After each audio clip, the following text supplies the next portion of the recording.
Les enfants à table. Voici un sujet de recherche pour les parents et les éducateurs. Comment faire pour que les enfants mangent tranquillement et sainement?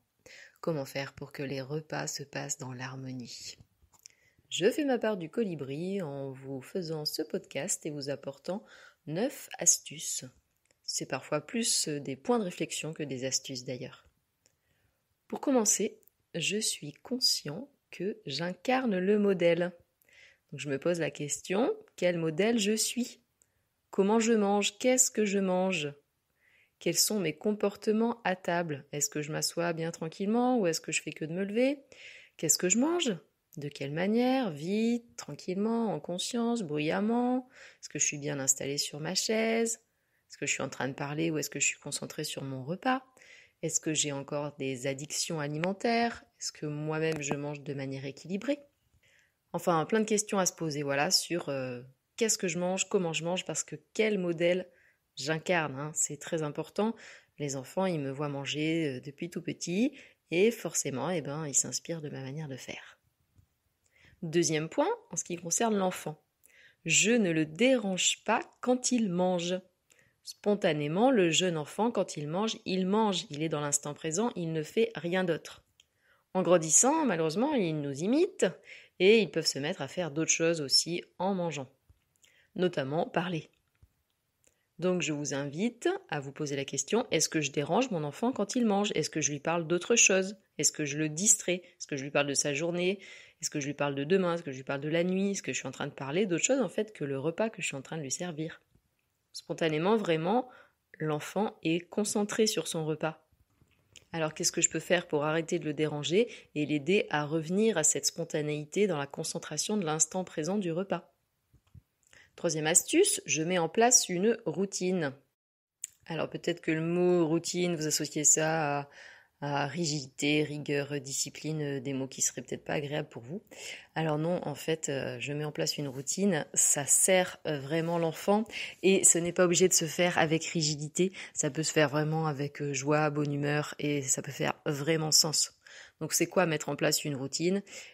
À chacun de mettre en place la routine qui correspond à sa famille, mais ça commence par exemple bien sûr par se laver les mains, installer son couvert, bien préparer sa table, avoir sa serviette de table, attendre que tout le monde soit là, ou pas, chacun sa manière de voir les choses, se souhaiter bon appétit. Dans certaines familles, on va se tenir la main et se souhaiter joyeusement bon appétit, ou même chanter une petite chanson, ou réciter une prière. En tout cas, c'est un signal de lancement pour dire « Hop, à partir de maintenant, je suis complètement présent à mon repas ». Il y a aussi la routine de fin de repas. À la fin du repas, je lave mes couverts ou je les mets au lave-vaisselle, je m'essuie la bouche et les mains, je vais me laver les dents. Donc, ce que je vous invite à faire, c'est vous poser la question, est-ce qu'il y a déjà une routine implicite ou explicite qui est en place dans votre famille? Et est-ce qu'il manque des choses qui pourraient venir apporter de l'harmonie au repas de famille? Là, sur ce point, il est intéressant d'en discuter, bien sûr, entre parents pour accorder ces violons. En tout cas, j'observe que quand les choses passent vraiment dans les habitudes de cette routine, l'enfant n'a même pas à se poser la question et ça enlève des sujets de tension. Juste, voilà, c'est comme ça tous les jours à chaque repas, on se pose plus la question, l'enfant il le fait spontanément et pour beaucoup d'enfants et notamment les enfants hypersensibles, ça stabilise, ça fait du bien, ça sécurise.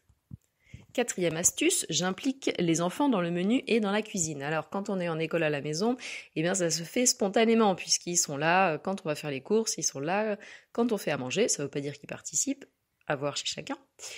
Et sinon, comment je fais pour que les enfants soient aussi partie prenante pour choisir les aliments et ce qui va être cuisiné pendant la semaine? Et est-ce que je pourrais faire un peu mieux pour que les enfants participent davantage à la cuisine? Est-ce qu'ils ont du matériel adapté pour éplucher, pour couper?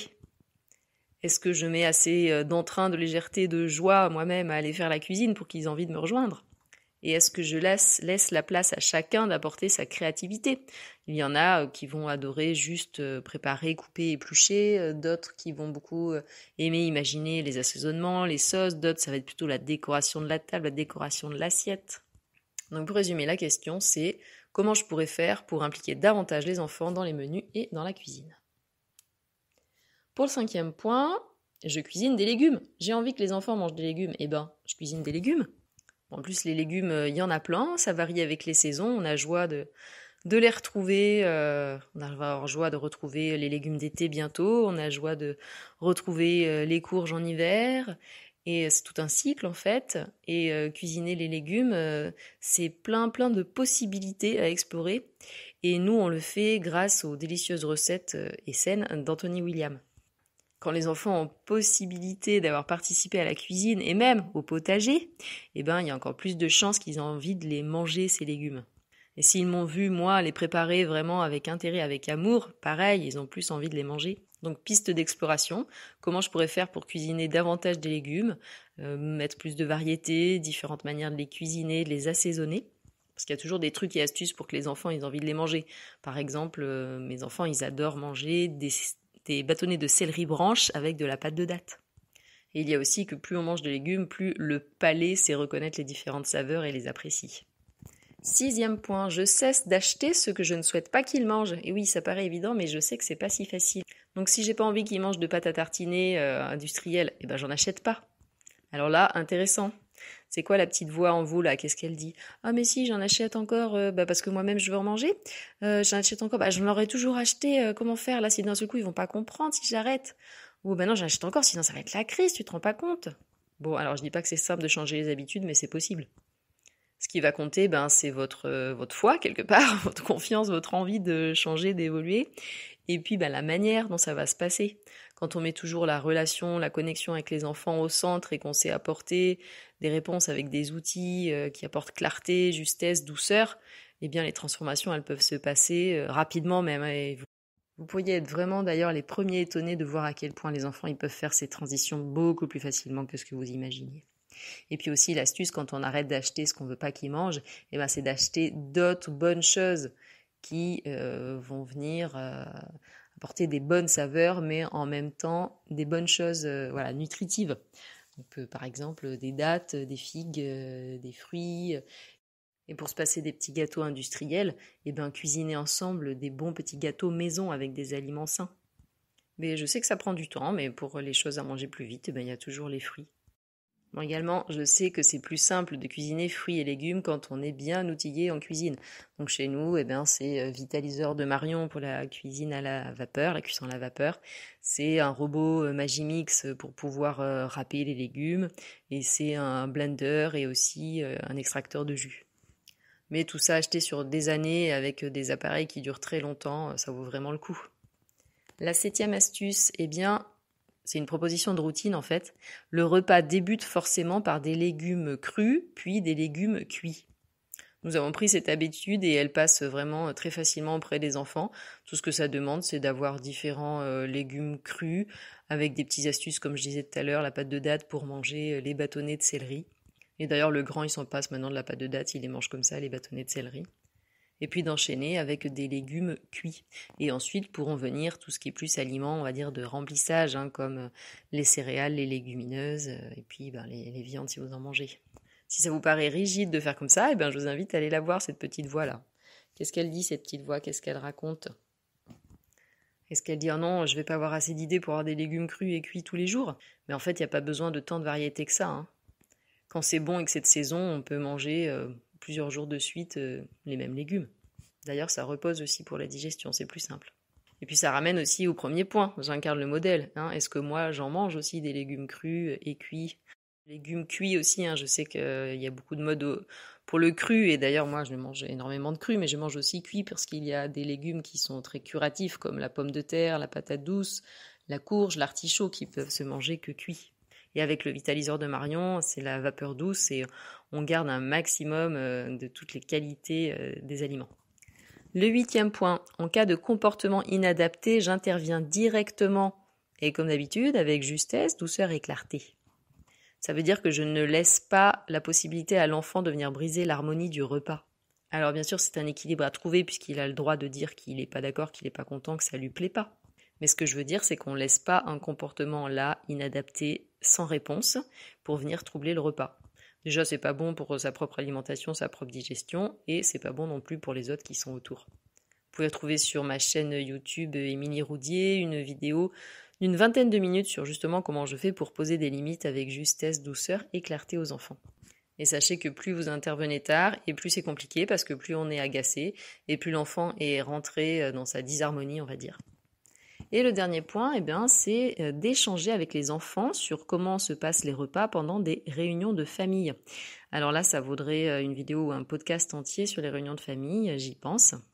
En tout cas, c'est pas pendant le repas qu'on est là pour réguler comment ça se passe les repas, il vaut mieux le faire à un autre moment. Et plus les enfants pourront prendre part à ce moment de régulation, plus il y a des chances que ce qui sera mis en place fasse sens pour eux et qu'ils le respectent.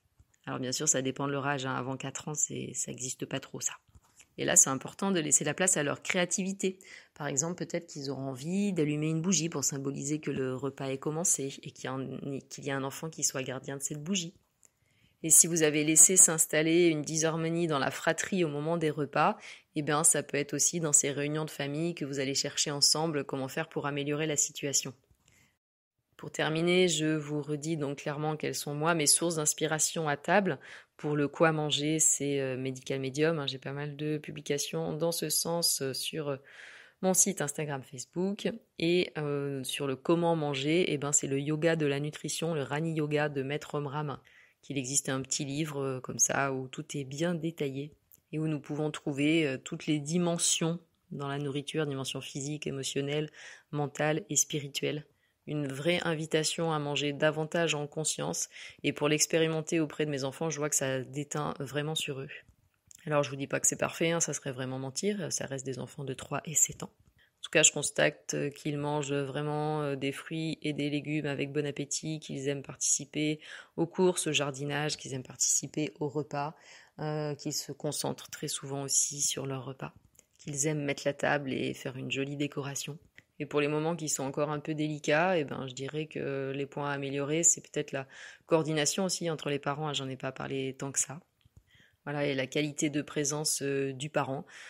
Si nous-mêmes on se sent pas très bien à ce moment-là, ça peut être intéressant d'aller méditer quelques minutes, respirer, faire quelque chose qui nous fait du bien avant de passer à table pour avoir vraiment toutes ces ressources à ce moment-là.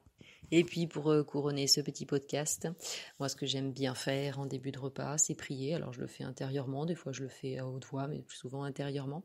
Et là on trouve des billes autant chez Medical Medium que chez Maître Omram. Bien, j'espère que ce podcast vous aura apporté des pistes pour améliorer l'harmonie pendant vos repas de famille et vous donner envie de manger encore plus de fruits, de légumes, d'herbes avec vos enfants.